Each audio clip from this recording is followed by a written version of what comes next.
À quoi ressembleront les relations amoureuses dans le futur ?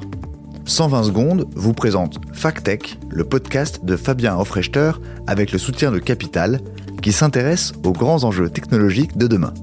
Tous les soirs, un nouvel invité apporte son éclairage aux questions tech. Ce mois-ci, Badia Berrada, Director of Corporate Affairs chez Match Group, nous parle des relations amoureuses à l'heure des applications de rencontres et des algorithmes de recommandation. Comment utiliser la technologie tout en préservant la qualité humaine des relations ? Découvrez tout de suite la réponse et rendez-vous sur le podcast FacTech pour accéder à l'épisode en entier. Bonne écoute !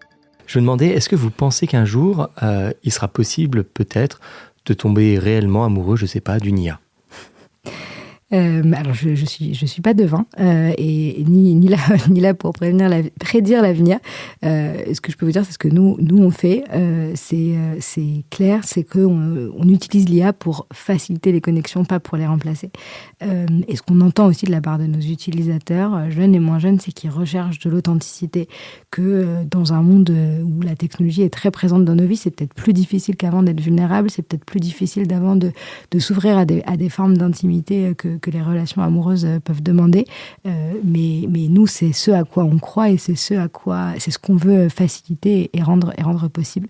Donc notre utilisation de l'IA, elle est là, je le dis et je le répète, pour raccourcir le chemin entre le match et la rencontre et la vraie rencontre. C'est très important.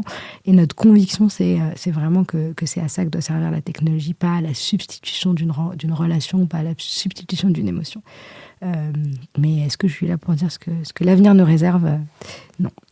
et justement, juste pour tirer un petit peu le fil, où est-ce que vous placez, vous, la limite entre l'assistance et la substitution dans les relations humaines, lorsqu'on parle de dating et de match ? C'est effectivement une question cruciale. Nous, dès 2022, fin 2022, début 2023, on a commencé à poser des principes très clairs sur l'éthique dans l'intelligence artificielle et la manière dont on utilisait la technologie pour les rencontres, parce qu'évidemment, c'est des sujets qui sont très, très importants. Et sans surprise, notre premier principe, c'est l'authenticité, parce que c'est un fil rouge dans la manière dont on design nos produits, dans la manière dont on veut aussi rendre nos produits plus sécurisés, parce que c'est très important aussi l'authenticité là-dessus.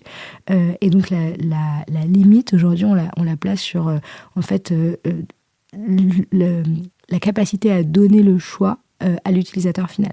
Et donc en fait, ce qu'on va regarder, c'est la possibilité que l'utilisateur puisse garder le contrôle et la conscience de l'intervention de la technologie dans son processus.